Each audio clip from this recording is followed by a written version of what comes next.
Well, hi, everybody. It is week 3, midweek check-in, and you know me, I'm Shirley O'Brien. I wanted to just share some thoughts with you as we move forward. So here is hopefully my midweek check-in that's supposed to be here. And hit slideshow, maybe.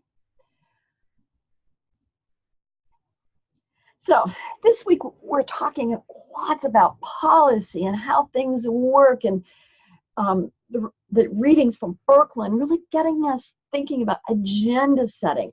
I love that picture of, again, looking at agenda setting from a special interest standpoint. As occupational therapists, we are special interests. So last week I stuck my little blurb in about the opioid crisis and PT's role with NAS babies. Again, most other people will look at this. To us, it's a big thing. Most other people think, whatever, whoever knows what to do best, which is why we always have to present ourselves. And I'm hoping that you're feeling this with that value added perspective. So just a quick request, watching some of you post questions on Sundays of peers, let's be kind of nice to each other. Let's not post any questions to another peer after 9 p.m. on Sunday nights, if that would be okay with you. That way it gives people time to answer them, and we're not spending our time, staying up till midnight Eastern Standard Time. I know, Jen, being on the West Coast, it's not as much of a burden to you, but for those folks who are on the East Coast, it makes it a little more challenging. Well, now, if you haven't figured this out yet, I love resources. I'm a connector. I like to bring people to things and have you share things. I hate busy work. So here are just some examples of policy models that support services. This one by Allison Laver Fawcett. It's a really good document to see how she can justify what she wants to do. Another place that we haven't talked a lot about is the Kaiser Family Foundation. As I'm reading your step ones, I'm noticing a lot of you could really use that as a resource. So I would encourage you to go in there and see what type of supports they have for you. And then the Canadian OT Association. Okay, they get it. They understand this idea of occupation-based, client-centered. That's where everything was birthed out of, that we've followed along with in the US, but they've got some great resources in here. So I hope you will consider using those. Now, your program development model, step 1. Oh my gosh, cool topics. They are so pragmatic. You're integrating the leading health indicators in Vision 2025 very effectively. I can see your passion for your topics, but keep thinking about, okay, what is the OT role with blood pressure checking? Why is that not nursing? Why is what you are purporting a unique service? That's what you have to keep coming back to. Who will pay for this, or who will partner with you to do it? You may want to, and some of you may want to look at the ACOT standards as a way to justify why OTs are prepared to do whatever it is you're suggesting in your models. The ACOT standards set minimum practice levels, so everyone should have those skills regardless of where you are practicing. Also, begin brainstorming titles. Some of you have put the title on this, this project as the Program Development Model Step 1. That is boring. Get creative. Some of you have some really cool ideas. I'm trying to think, is it Terry? Terry's got something that she's doing with the sensory walks. Stedman, you're looking at a program for adolescents. So again, give it a name, make it alive, sell it to me, learn to sell, because that's the piece as OTs we are horrific at. Now, there are some of you who have just been practicing a little while. Stephanie Yee, I could hear you talking, going, I know where my passion is, but I'm not sure how to sell it. But think of it like you're having to sell this to me as a new program that you want to bring to my facility. Or think of it as a existing program, you really want to tweak and make it better, take it in a different direction. That's what I want you to get from this, so that you can see how you can take something you're already doing and then just shift it a little bit. So grading on this step is really basic. Like I said, you have excellent topics. Just go back to that clarity, the clarity of what's the OT role? Why is it unique?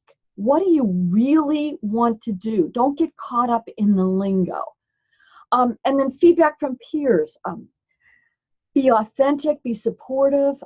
We'll be using VoiceThread, and practice using your webcams. So you'll need this in week 7 also. Now, our policy analysis wiki. I saw, some of you are getting started. I saw Stephanie had a question already about how do I upload a video. And again, you use the toolbars that are on the page. You just have to scroll over them and look for the insert video piece to go ahead and put in the URL. Same thing with images. Here I've put in an image.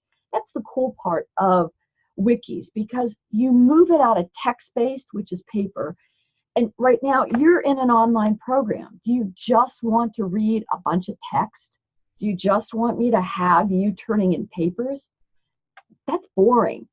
So I'm looking for your creativity. I want to keep you spurred with, what can I now do when I'm doing these programs?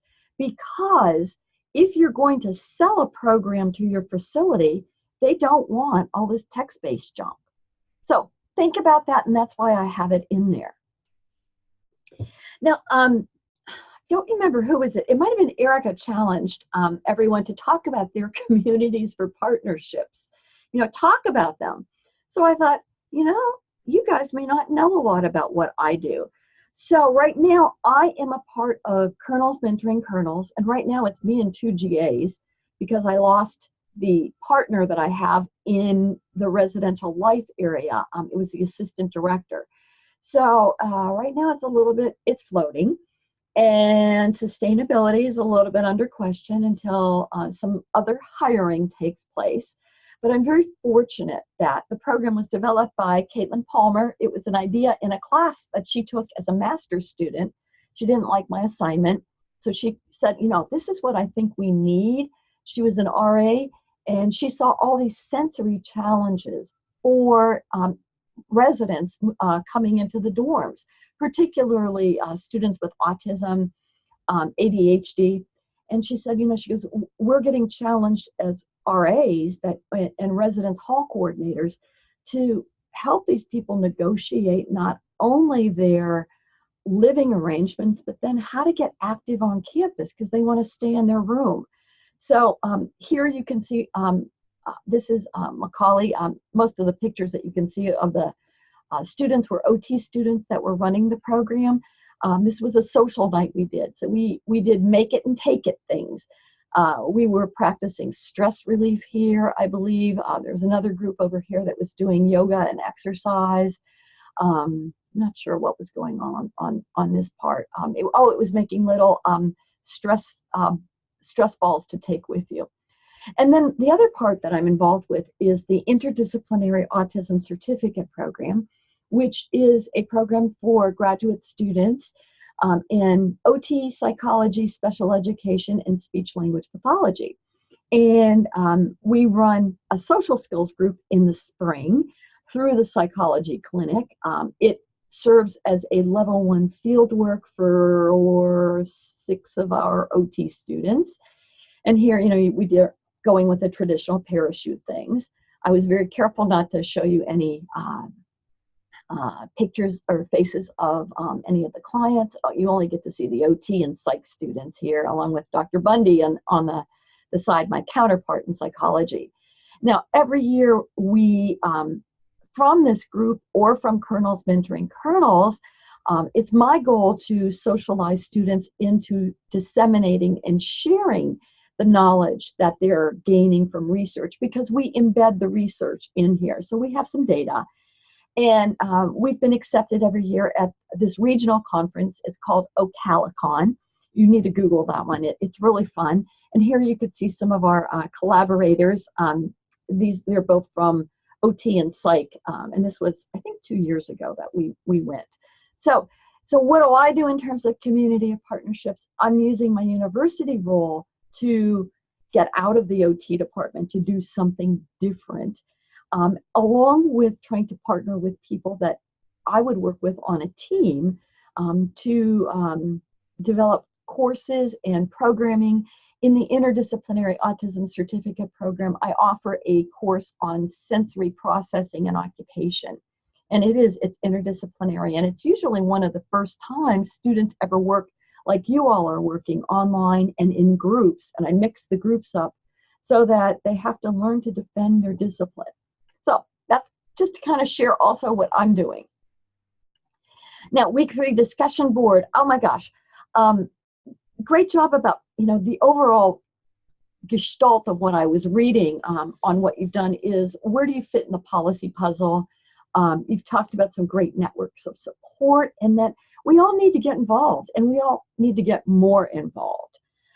Students may feel they're not participating on any level, but again, as you've said in your post, you can be doing things at your hospital. You can be doing with Boy Scouts or Girls Club or whatever. Somewhere in between. I'm trying to think who's in Alabama who said, I was just dismayed by, I'm losing my marbles today. I just read this one. Oh, I apologize, Belinda, I think. You talked about the issue of state association participation. Again, same thing goes on in Kentucky. Those of you who live in Kentucky, I sure do hope that you are members of our state association. Otherwise, I challenge you to join. Please, please, we need you. And then the policy development and timeline. Change does occur, but it's not overnight. And that's what you got from the Tracy Rainey video as from week 1. Now, kudos. I wanted to highlight a couple folks here. Tammy really talked about the importance of policy at any level. She put some great arguments in there. Stephanie Rexing was helping us about awareness of policy's importance. Even though we're not in the full arena of policy yet, she really was talking about the lymphedema parts. So again, special interest, specialty area, but what do I need to do? Belinda talked about more ways to get politically active. Erica and Mary Grace were really honest about their assessment of state association membership. Thank you for being so honest. I really appreciate that. And Veronique, you got into that idea of taking action, and then where does bias fit into that? So overall, references are improved. Oh, there go my lights again. I've been sitting too long. You're getting there. Look at some of the nuances, those diminutive details of APA referencing. The biggest thing I'm seeing, you're forgetting that journal titles and then the journal volume are in italics, as is a book title. So correct that now. Just get it done, and then you're not going to have to worry about it. The other thing is when you put in your references, you don't put the September-October issue of AJOT. You go ahead and you just put the volume number. So double check yourselves on that. I saw that in several folks. Be careful if you copy paste. That's always one of those issues. And if you are at all questioning that, should something be cited, well then cite it.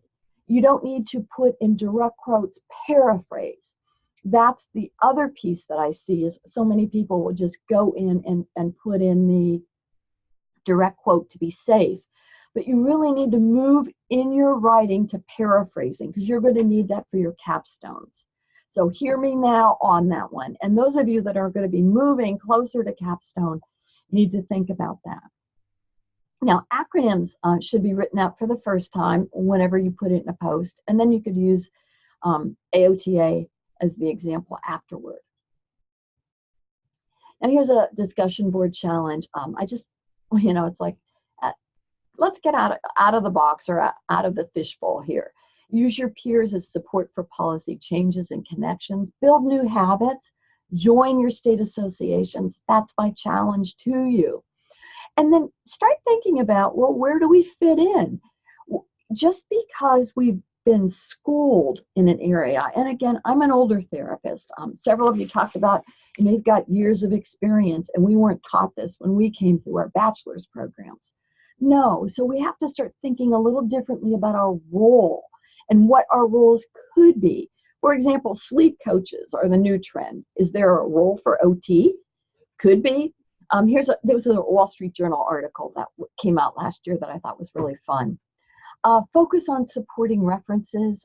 If you're inquiring about something, substantiate it with a reference. Learn to do that as you talk. Get comfortable with citing someone. Well, according to, the Weinberg article for this week.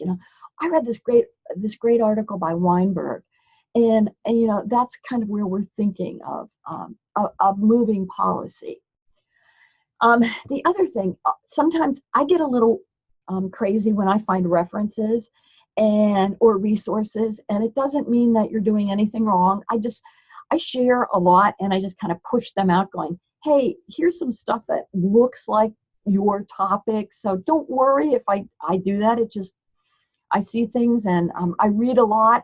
I think that's an important piece. As a leader, leaders have to read, and I know this isn't the leadership class, but I do think it keeps us informed. So just kind of be aware that I do like to share things. And then lastly, attempt to ask one or two questions, to go ahead and just,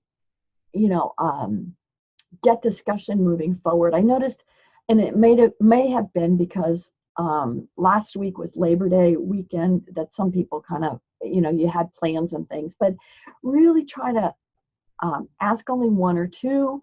It makes it more manageable. And if you keep asking like a litany, it's like sometimes people get a little overwhelmed, and I don't want to overwhelm you.